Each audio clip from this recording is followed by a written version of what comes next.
Padme Hum. Om Mani Padme Hum. Om Mani Padme Hum.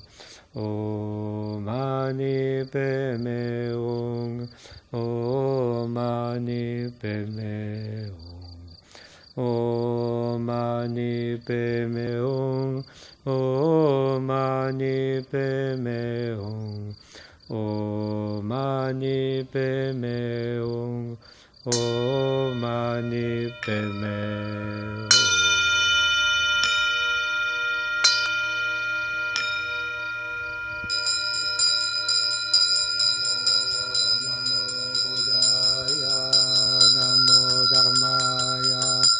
Namo Sanghaya, Namo Buddhaya, Namo Dharmaya, Namo Sanghaya, Namo Buddhaya, Namo Dharmaya, Namo Sanghaya. Emao no sa sangye no wataye tong Yesu jowo tuje shenpo tong. Chandu sempa tu shendon na la sangye jang sempa me kogi kong. Deki ngo sa pa tu me pa yi duwa shen she sha wei shin kan de. La shin de ne se pe gyo ma ta ke wa shen ke pa ma shu pa. Yeru kene nam den shen don sho de ke da gi man la da pa di. Shu shu sangye jang sen tan she gi. Kime rupa jingi lao tu sa. Eyata pensa raya awa bodani. So asanam diye tan she zipani. Tune nye pedanam pa.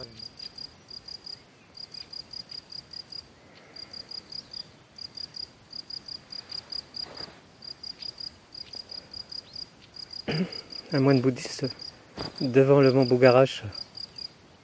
C'est paradoxal, mais peut-être pas, parce que dans le monde, il y a beaucoup d'endroits sacrés, de montagnes sacrées, et la montagne la plus sacrée de la Terre, c'est, d'après moi, donc le mont Bugara, Kailash, où je suis allé, j'ai eu la chance d'aller il y a quelques années, et j'ai pu faire, donc je suis aller au Tibet et faire le tour du mont Kailash, qui est à 5000 mètres, et il y a une montée à 5600 mètres. Et quand on est au mont Kailash, qui est un peu la montagne axiale de la Terre, il y a une telle énergie, une telle bénédiction, qu'on ne peut que se prosterner devant cette montagne.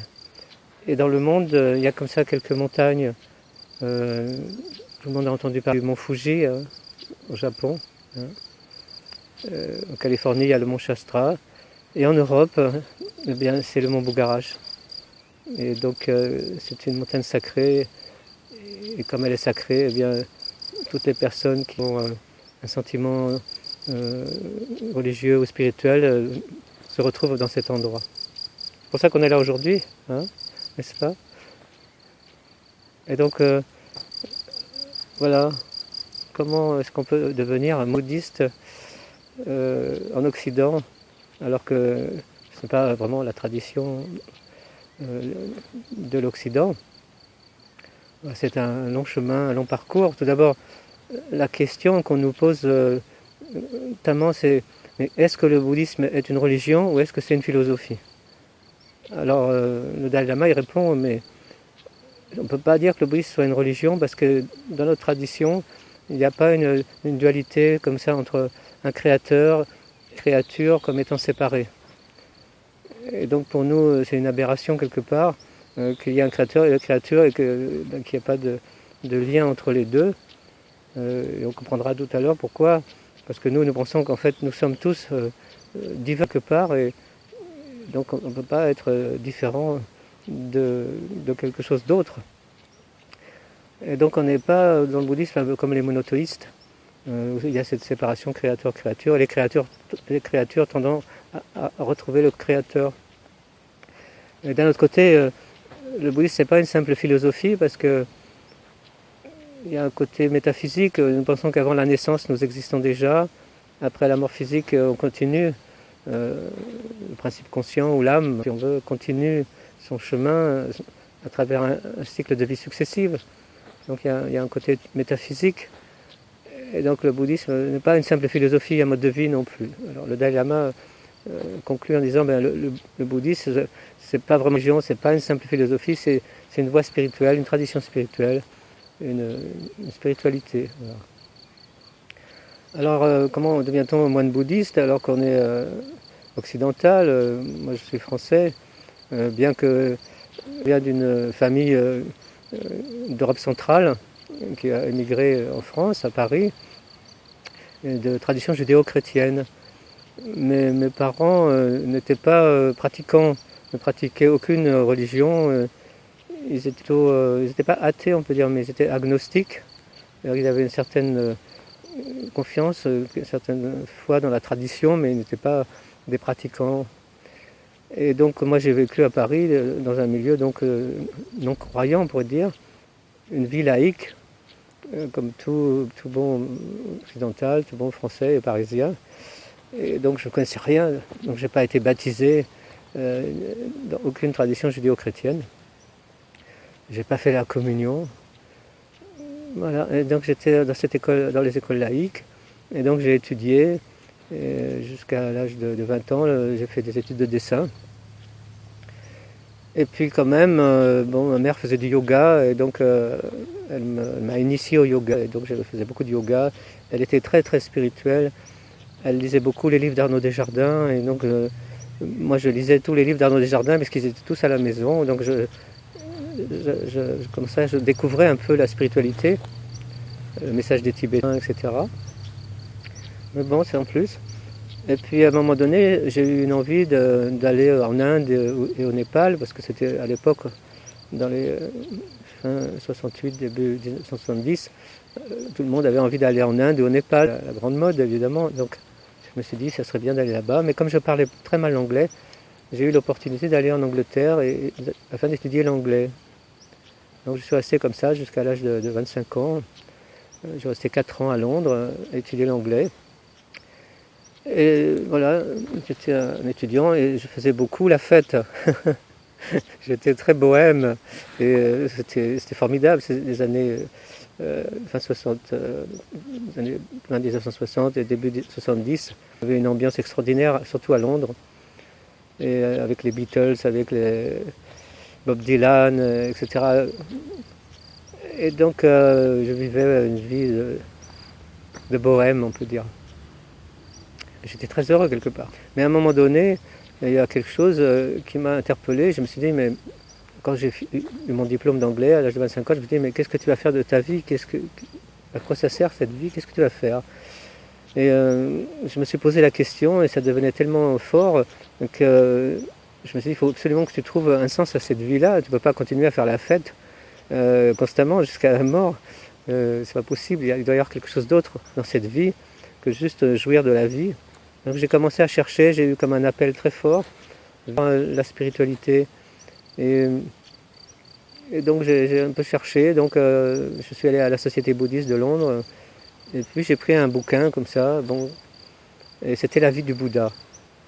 Donc j'ai commencé à lire la vie du Bouddha, j'ai lu le livre, et là j'ai découvert un être extraordinaire, parce que le Bouddha, comme vous le savez, était le fils d'un roi, un prince, hein.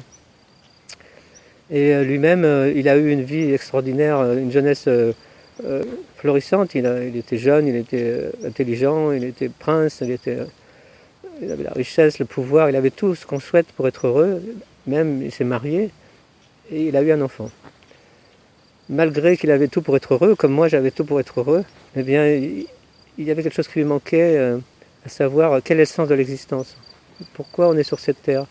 D'où on vient avant la naissance? Qu'est-ce qui se passera après la mort? Pourquoi cet univers? Pourquoi la différence entre les êtres? Pourquoi des êtres pauvres, des êtres riches, des êtres en bonne santé, des êtres infirmes?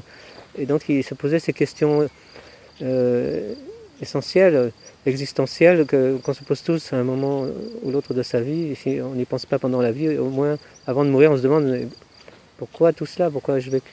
Donc il se posait ces questions. Et puis à l'âge de 29 ans, eh bien, non, il n'étonnant plus, il a quitté son royaume, il a quitté sa famille, tout, pour aller à la recherche de la vérité. Alors voilà, moi j'étais aussi dans cette période-là de jeunesse, ça me parlait beaucoup.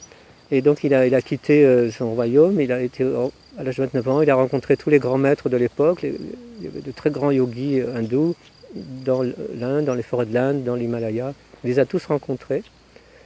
Et donc il a pratiqué le yoga, la méditation et l'ascétisme d'une manière extrême. Et après 6 années d'ascétisme, de pratique intense, il a atteint l'éveil à l'âge de 35 ans. Alors qu'est-ce que l'éveil? C'est, d'après donc lui, la réalisation de la nature absolue des phénomènes et de l'esprit. La connaissance du pourquoi est-ce qu'on est là, pourquoi il y a la vie sur la Terre, pourquoi il y a le cosmos, pourquoi il y a l'existence. Et donc toutes ces questions existentielles, il en a eu la révélation à l'âge de 35 ans. Et après, il a pu enseigner le chemin qui mène à cet état d'éveil qu'on appelle le Dharma, jusqu'à l'âge de 80 ans, parce que le Bouddha il a vécu très longtemps. Et ceux qui ont suivi ces enseignements, c'est la Sangha. Et donc moi, je lisais ce livre, et j'étais de plus en plus inspiré par le Bouddha. Et donc cette vie de renonciation, le fait qu'il soit devenu moine, ça me parlait beaucoup. J'étais de plus en plus exalté. Et donc le Bouddha a donné beaucoup d'enseignements, mais il a tourné la roue du Dharma, de l'enseignement 3 fois magistralement dans sa vie. Donc tout de suite après avoir atteint l'éveil, à l'âge de 35 ans, quelques mois après, il est parti à Bénarès, à pied, et là il a donné son premier sermon au parc des Gazelles à Sarnath. Et donc le premier enseignement qu'a donné le Bouddha, c'était sur les 4 nobles vérités. Le point noble vérité, c'est le constat de la souffrance. Voilà. Le samsara, ou le cycle de l'existence, cette condition humaine est porteuse de souffrance. Dès qu'il y a la maladie, dès qu'il y a la naissance, eh bien, il y a la maladie, la vieillesse, la mort, etc. Le fait d'être en contact avec des êtres qui nous font du mal ou qui nous persécutent, le fait d'être séparé des êtres chers, le déchaînement des éléments, de la terre, du feu, du vent, de l'eau, plus tout ce que les hommes rajoutent.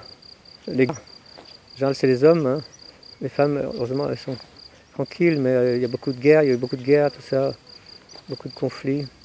Et moi, je viens d'une tradition où il y a eu beaucoup de persécutions, donc j'étais conscient de ça. Donc voilà, la première noble vérité, eh bien, le samsara est synonyme de souffrance. Donc ça, c'est clair, je ne pouvais pas nier cette vérité.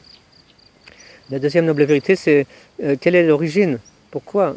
Quelle est l'origine de cette souffrance? D'où vient cette souffrance? Et donc le Bouddha, en fait, ça vient de la saisie égocentrique. C'est-à-dire qu'au départ, c'était la perfection, c'était l'absolu. Tout était bien, tout était parfait, mais quelque part, on s'est scindé de cette perfection, de cet absolu.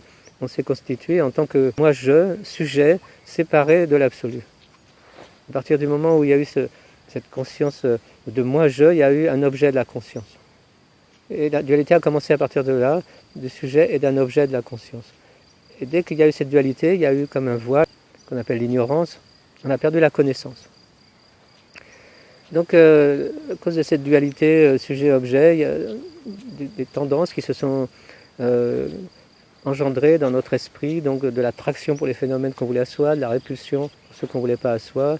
Et comme ça, il y a eu beaucoup d'émotions, beaucoup de tendances. Le Bouddha a dit, en fait, il y a 21 000 formes de désir, attachement, dû à l'attraction, le désir, l'attachement, l'avarice, 21 000 formes de répulsion, la colère, la haine, le ressentiment, 21 000 formes d'ignorance, la stupidité, le sommeil, l'abrutissement, et puis comme on a les 3 à la fois, attraction, répulsion, ignorance, c'est bien 21 000 les 3 à la fois. Donc il y a ces 3 tendances, attraction, répulsion, ignorance, puis beaucoup comme ça de tendances secondaires.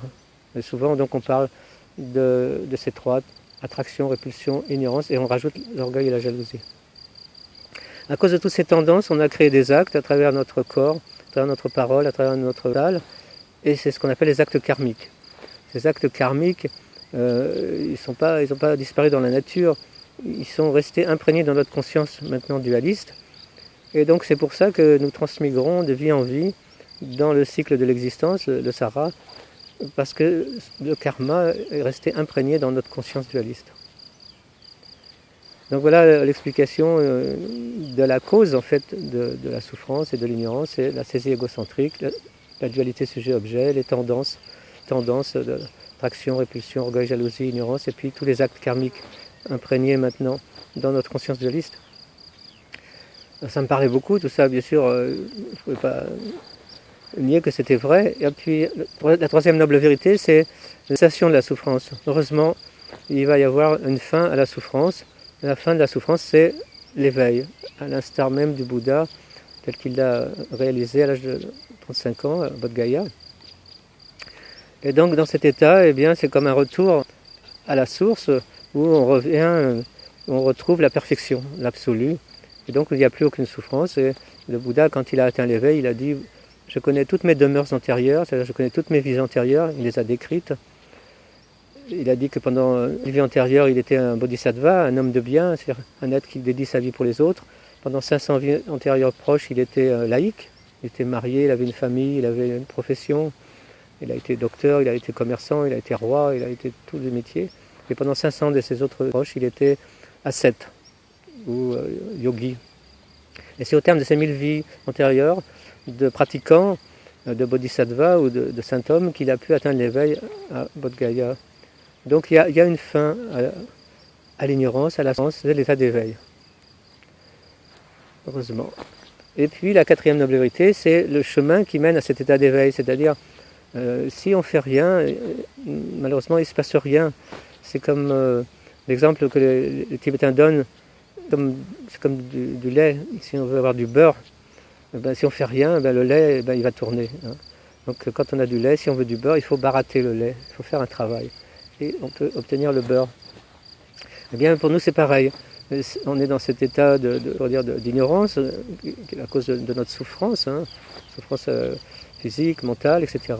Et si on ne fait rien, on continuera à transmigrer dans le cycle de l'existence qui est infini.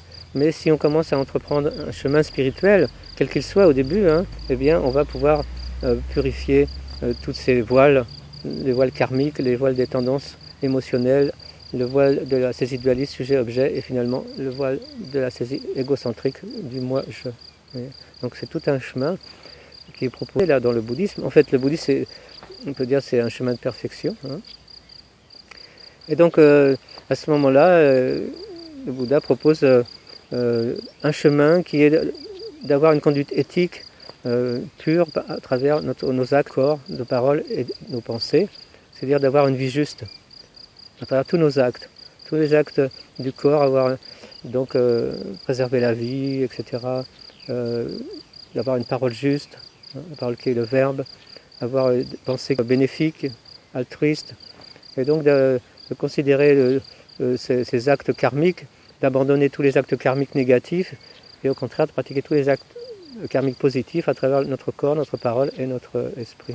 Donc ça c'est la base même d'une vraie spiritualité, d'avoir une conduite juste, corps, parole, esprit, et puis aussi de développer ce qu'il a appelé les 4 qualités infinies d'amour, de compassion, de joie et d'équanimité. Donc il y a des définitions dans le bouddhisme. Hein. L'amour, c'est d'abord souhaiter que tous les êtres soient heureux, et puis créer des actes à travers le corps, la parole et les pensées pour apporter le bonheur à autrui. La compassion, c'est souhaiter que tous les êtres soient plus malheureux, et puis créer des actes, le corps, la parole, l'esprit, pour soulager la souffrance d'autrui. Développer la joie infinie, parce que si on est triste, c'est pas le chemin spirituel. Développer cette joie de toujours se réjouir que les êtres soient heureux et qu'ils ne soient plus jamais malheureux. Et puis aussi développer une certaine équanimité, c'est-à-dire être sans aucune discrimination religieuse, raciale, nationale, sexuelle, etc., etc. Parce que si on est dans la discrimination, on n'est plus sur le chemin spirituel. Donc voilà, c'était le premier enseignement du Bouddha sur les 4 nobles vérités, la souffrance, l'origine de la souffrance, la cessation de la souffrance et le chemin qui mène à cette cessation de la souffrance. Et donc ça me parlait complètement, mais oui, je disais c'est vraiment comme ça. C'est tellement simple finalement, pas besoin d'aller chercher ailleurs. C'est vraiment ce qu'on expérimente. Et puis j'ai continué ma lecture. Je continuais ma lecture de la vie du Bouddha, de ses enseignements. Et à l'âge de 51 ans, c'était ce premier enseignement du Bouddha, j'allais oublier, le but, c'était de réaliser l'absence d'égocentrisme en l'individu. Donc c'était déjà un état de réalisation qu'on appelle l'état d'arahat, c'est un état de sainteté, on peut dire, qui est réalisé par d'autres êtres dans d'autres traditions, religions. Tout le monde connaît des saints chrétiens, soufis, hindous, israélites, etc., ou même qui n'ont pas forcément de tradition, de religion. Il y en a beaucoup, traditions autochtones aussi.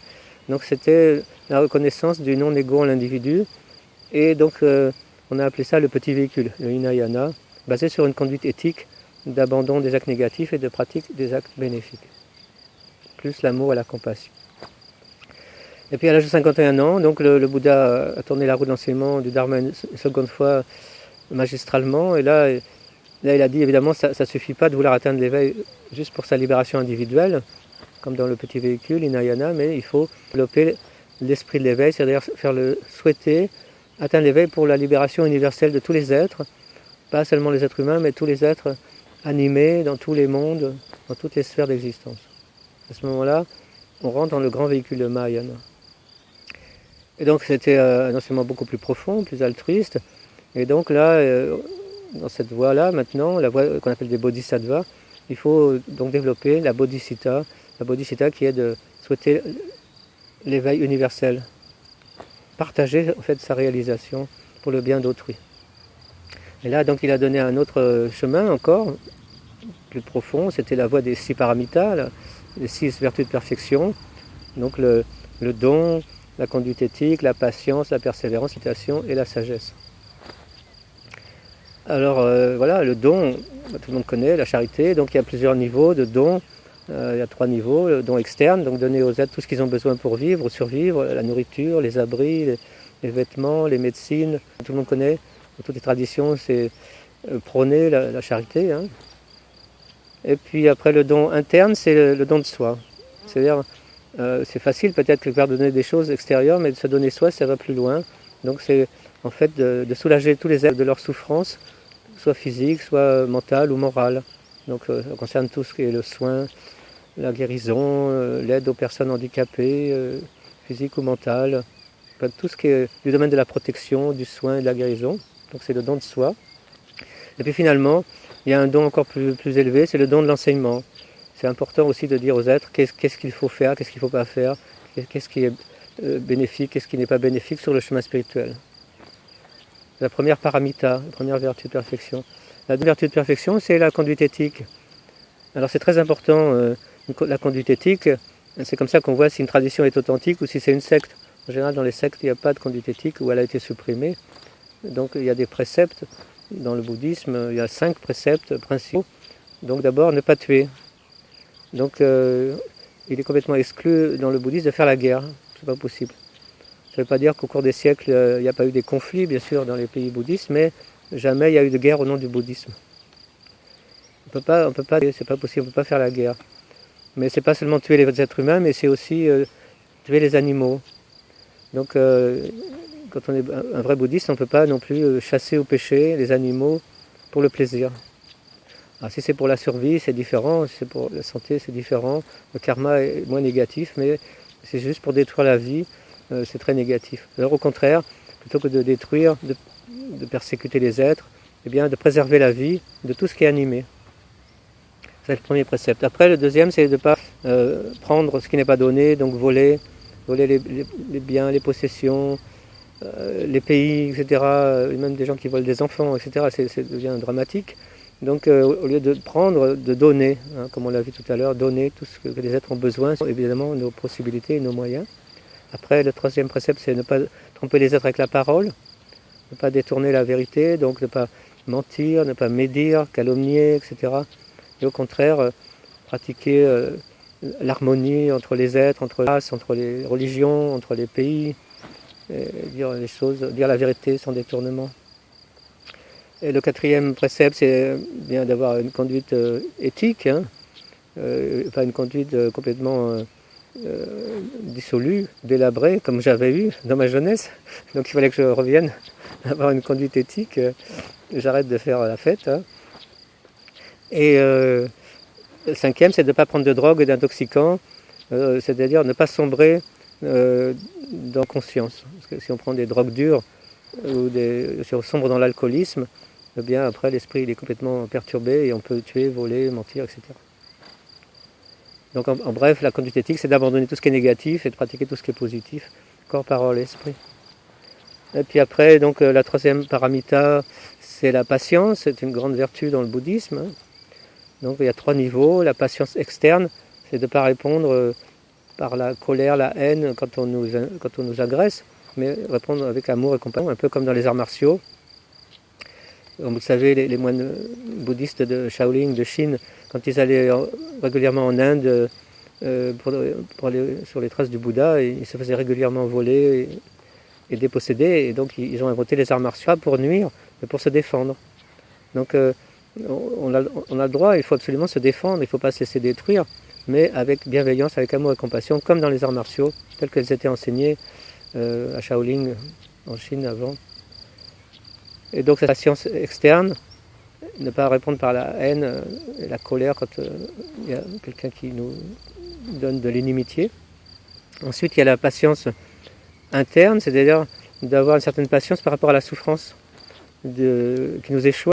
Dans cette vie, il y a beaucoup de souffrances, la maladie, la vieillesse, la mort, la séparation avec les êtres chers, le contact avec les êtres qui nous font du mal, etc. Donc avoir une certaine compréhension que cette souffrance, on peut la transformer en chemin veille, plutôt que de déprimer et de devenir complètement parano et de finir par même se suicider. Au contraire, prendre cette souffrance comme un tremplin pour avancer encore plus vers l'éveil. Donc c'est tout un cheminement, toute une pratique particulière où tout ce qui nous échoue, on comprend que c'est la loi du karma. Et donc au lieu de rentrer encore plus dans cette loi de karma, de purifier ce karma pour qu'il disparaisse. Donc c'est la patience par rapport à la souffrance qui nous échoue, la souffrance karmique. Et puis après, la troisième forme de patience, c'est la patience ultime, c'est d'ailleurs d'avoir une certaine ouverture par rapport aux vérités qui sont données par les grands êtres dans toutes les religions, que ce soit les religions judéo-chrétiennes, l'hindouisme, l'islam, mais même chez les chamans, chamanistes, les animistes, toutes les traditions autochtones pensent qu'après la vie, après la mort physique, il y a la vie continue. Bien sûr, on quitte cette enveloppe physique, terrestre, fait des éléments, elle retourne aux éléments, fait de poussière, retourne à la poussière. Mais en fait, le principe conscient ou l'âme continue son cheminement. On n'est pas obligé de croire à la réincarnation tout de suite, mais on sait que la vie continue après la mort physique. Et ça, c'est dans toutes les traditions. Alors, de penser, ah ben non, il n'y a rien, il n'y a plus rien, d'être comme ça, nihiliste, c'est vraiment un manque de patience au niveau spirituel. Et comme ça, toutes les vérités sur de savoir que avant on a vécu, c'est pas le Bouddha qui a inventé les vies antérieures. Déjà dans l'hindouisme, on parlait de vie antérieure. Il y a beaucoup de personnes qui maintenant voient leur vie antérieure.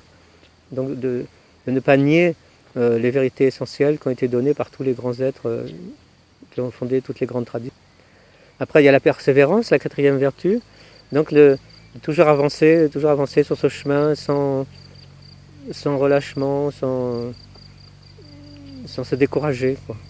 Donc toujours sur ce chemin de vérité, toujours avancer, et pas se dire ah bah ça y est maintenant, ça y est je peux pas aller plus loin, ou j'ai assez travaillé sur moi, maintenant ça y est j'arrête là. Donc toujours continuer, parce qu'on vise bien sûr l'absolu. La sagesse est infinie, l'amour et la compassion est sans fin, donc on n'a jamais terminé en fait. Jusqu'à l'état de Bouddha, on n'a jamais terminé le chemin spirituel. Donc toujours persévérer, ce qui est un remède à la paresse en fait, à l'indolence où on ne fait plus rien, ou le fait de se détruire par les drogues ou l'alcoolisme ou différentes choses qui fait qu'on n'a plus envie de rien faire, plus envie de pratiquer aucun chemin spirituel. Donc toujours persévérer, toujours se dire mais on n'a jamais terminé, on n'a jamais atteint l'état où c'est fini. Toujours aller plus loin dans la sagesse et l'amour et la compassion. Après, la cinquième paramita, c'est la méditation. Donc ça, c'est un grand sujet, méditation. On peut dire que dans la méditation, il y a deux aspects. Il y a un aspect passif et un aspect actif. Donc la méditation, ça ne veut pas dire réfléchir dans le bouddhisme, ça veut dire il faut laisser l'esprit tranquille. Donc c'est comme un lac, si on avait un lac d'eau polluée, vous voyez. Donc simuler l'eau du lac avec quelque chose, ça va troubler l'eau, on ne verra rien à travers l'eau du lac. Donc il faut laisser l'eau tranquille, et plus l'eau est tranquille, plus on peut voir à travers la limpidité de l'eau. Et bien dans la méditation c'est pareil, on arrête de cogiter, on arrête de s'inquiéter, on ne fait pas un travail comme ça intellectuel, on laisse l'esprit tranquille pour une fois, et donc à travers cette tranquillité, on va voir à travers la lucidité de l'esprit. Donc c'est ça la méditation, ce qu'on appelle zazen. Za, ça veut dire s'asseoir, zen en méditation. Et c'est quoi la méditation? C'est justement de laisser l'esprit tranquille, dans cet état paisible et pacifié, où on arrête le mental, l'intellection, on peut dire on arrête le délire mental, puis on essaie de ne pas non plus sombrer dans la torpeur ou la somnolence, et on garde l'esprit extrêmement clair et vigilant, et tout d'un coup il y a une sorte de sagesse, de lucidité qui va apparaître dans cet état de méditation. C'est ça le zazen en fait. Il n'y a rien à faire, just sit, seulement s'asseoir, et puis regarder l'esprit. Mais bien sûr, il va y avoir beaucoup de perturbations. Il y a deux défauts principaux. D'abord l'agitation mentale, donc le mental qui ne sait pas s'arrêter. Donc dès qu'il y a des pensées, qu'il y a des émotions, des passions, des peurs, des opinions, quoi que ce soit, on arrête, on coupe. Donc ne pas rentrer dans ce que j'appellerais le délire mental, ni sombrer dans un état où il n'y a plus rien. C'est-à-dire un état de vide, mais qui serait vide, un état de néant, où on ne serait plus là. Donc ce n'est pas du tout la méditation. On est très conscient, on est très clair, l'esprit est très vif. C'est pour ça qu'on garde les yeux ouverts aussi, pour être toujours en contact avec la réalité. Et on laisse l'esprit dans cet état. Et dans cet état, on purifie tous les karmas en fait. Puisqu'avec le corps, plus rien. Donc on purifie tous les karmas du corps. Avec la parole, elle est silencieuse, donc on purifie tous les karmas de la parole. Et avec l'esprit, eh bien, on est censé être ni dans le délire, ni dans l'intellection, ni dans la torpeur, la somnolence. Dans cet état de clarté, lucidité de l'esprit. Et dans cet état, on purifie tous les karmas du corps, parole, esprit. Et comme on ne peut pas rester dans cet état 24 heures sur 24, donc quand on revient dans l'activité, alors on fait très attention à tous nos actes, du corps, parole, esprit. Et donc,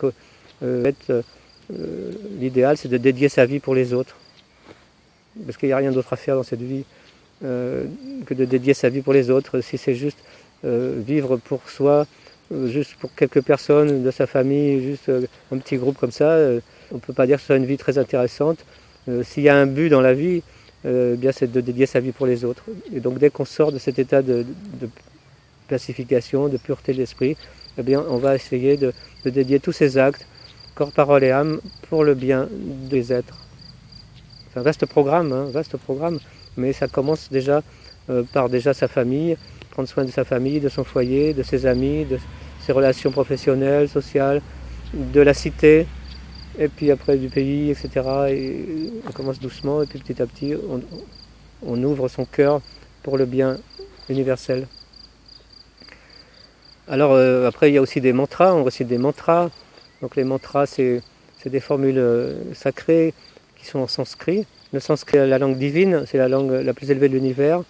Quand on récite un mantra, donc ça élève l'esprit. Vous connaissez tous le mantra Om, Om Mani Padme Hum. Et donc ça élève l'esprit. Ces mantras, ils ont été donnés par des êtres éveillés. Et chaque mantra va développer une qualité. Donc il y a des mantras qui vont développer l'amour et la compassion et la sagesse. Donc le mantra Om Mani Padme Hum. D'autres mantras qui vont développer l'aspect guérison. Les mantras qui vont développer l'aspect de protection, de sagesse, etc., etc. Il y a plein de mantras qu'on apprend dans le bouddhisme, tibétain particulièrement. Donc quand on récite un mantra comme Om Mani Padme Hum, c'est la prononciation tibétaine. Les Indiens disaient Om Mani Padme Hum, mais les Tibétains prononcent Om Mani Padme Hum. Donc on ne réfléchit pas au sens littéral du mantra, mais au sens profond. Donc Om c'est intraduisible, c'est le son primordial. On peut dire que Om, c'est ce qui a réalisé l'éveil. Om. Mani, en sanskrit, ça veut dire joyau. Ça veut dire qu'on avance vers l'éveil, plus on doit développer le joyau de la sagesse. Le Padme en sanskrit, ça veut dire lotus. Ça veut dire que plus on avance vers l'éveil, plus on doit développer le lotus de l'amour et la compassion universelle. Et Hung, à la fin, ça symbolise la graine, le potentiel de l'éveil. Tous les êtres graine de l'éveil. Parce que si on n'a pas la graine, on ne peut pas atteindre le fruit. Donc Om, le fruit, l'éveil. Ung, à la fin, la graine, le potentiel de l'éveil, ce qu'on appelle nous la nature de Bouddha. Comment on passe de la graine au fruit à travers le joyau de la sagesse, Mani, et le lotus de la compassion, Peme, Omani, Peme, Hung. Donc on récite ça. Et donc c'est qu'on appelle une prière du cœur, c'est pas une prière intellectuelle, et ça développe vraiment. En fait, dans ce mantra, tout le chemin spirituel est exprimé. Et donc ça permet de purifier beaucoup le mental et de purifier beaucoup de karma. Et finalement, donc la 6e vertu de perfection, la sagesse. Alors il y a 3 niveaux. Donc le premier niveau, c'est toutes les connaissances intellectuelles. C'est important d'avoir des connaissances. Donc au Tibet, les connaissances les plus élevées, c'était l'astrologie, comme vous le savez, la médecine tibétaine, etc. Il fallait 20 ans pour être un astrologue, 20 ans pour être médecin tibétain, et ils étaient très clairvoyants. Après, tous les arts, les artisanats, les sciences. Donc c'est important d'avoir une connaissance, quelle qu'elle soit, sur les langues, sur la dialectique, la philosophie. C'est le premier niveau de connaissance. Les connaissances qui sont utiles au bien de l'humanité. Et puis ensuite, la réalisation du non-égo en l'individu, donc comme on a vu dans le petit véhicule, et finalement, la réalisation de la non-existence ou l'absence de réalité de tous les phénomènes, qu'on a appelé la vacuité des phénomènes, c'est-à-dire de comprendre l'absolu des phénomènes. Et comme ça, après, le Bouddha, il a enseigné une 3e fois à l'âge de 62 ans, un 3e enseignement, plus profond encore. Et donc là, il a dit, en fait, l'univers n'est pas un simple néant, c'est pas juste vide, c'est plein. C'est plein d'amour, de compassion, de béatitude, de félicité. On peut employer tous les termes bénéfiques. Et donc c'est parce qu'on a saisi la vacuité des phénomènes qu'il y a eu le sujet, et parce qu'on a saisi la clarté des phénomènes qu'il y a eu l'objet. Et donc tout le travail de la méditation et de la pratique spirituelle, c'est de revenir à la source, c'est-à-dire la non-dualité d'un sujet-objet, c'est-à-dire de retrouver l'essence de notre esprit qui est vacuité et la nature de notre esprit qui est clarté. Et dans ce dernier enseignement, le Bouddha, il a dit en fait, tous les êtres sont de nature divine, tous les êtres ont le potentiel de l'éveil, tous les êtres ont la nature de Bouddha, et tous les êtres atteindront l'éveil. Le seul problème, c'est qu'on ne sait pas quand. Alors il y a des êtres, en une seule vie, ils vont atteindre l'éveil comme le Bouddha ou le Christ ou Milarepa ou d'autres êtres très éveillés. D'autres, ça va prendre une vie, d'autres 3 vies, d'autres 7 vies, d'autres 16 vies. Ça dépend de ce qu'on fait dans chaque vie. Et donc voilà, quand j'ai lu la vie du Bouddha, eh bien, j'ai refermé le livre et j'ai dit, ben voilà, je serai moine bouddhiste. C'était très clair. Et donc à l'âge de 29 ans, j'ai pu devenir moine. Donc je suis allé en Inde. J'ai passé 1 an en Inde. J'ai fait tous les pays du Nord. Donc toute la vallée du Gange, Bodh Gaya, tout ça, Bénarès, le Sikkim, le Népal, le Ladakh. Et j'ai rencontré Kalu Rinpoche, un grand maître. J'ai pris avec lui en 1973. Et puis ensuite j'ai rencontré le 16e Karmapa, qui est un très grand maître tibétain. Et je suis devenu moine bouddhiste pour la vie entière. Et après, donc, je suis retourné en France. Et en France, j'ai rencontré un très grand yogi, Lama Ganushe. Et j'ai pu effectuer, grâce à lui, 3 retraites de 3 ans, 3 mois, 3 jours pour être lama. Donc un lama, c'est comme un prêtre. Hein. Sauf qu'un lama peut être moine ou comme les pasteurs mariés. Mais moi, je suis moine. Et donc comme ça, j'ai fait toute cette vie en tant que moine bouddhiste. Et donc j'aurais beaucoup à dire encore sur tout ça. Hein. Vous pourrez trouver ça dans mon livre, bien sûr, tout mon cheminement. Et il se trouve que pendant ce cheminement, j'ai aussi été visité par le...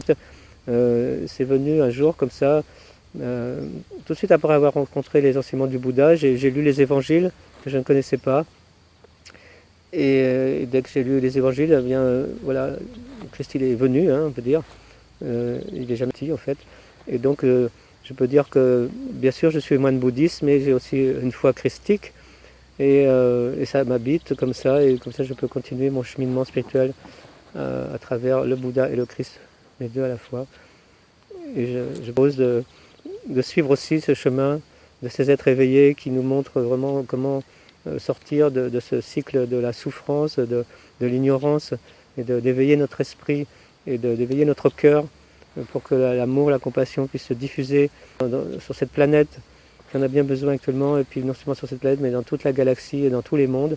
Et donc de de prendre comme exemple le Bouddha et le Christ, et puis après, si vous rencontrez des maîtres, ben, vous pouvez suivre des maîtres aussi, mais juste en prenant pour exemple ces deux maîtres, hein, on peut aller vers l'éveil d'une façon complètement naturelle. Voilà. Namo Buddhaya, Namo Dharmaya, Namo Sanghaya, Namo Buddhaya, Namo Dharmaya, Namo Sanghaya, Namo Buddhaya, Namo Dharmaya, Namo Sanghaya.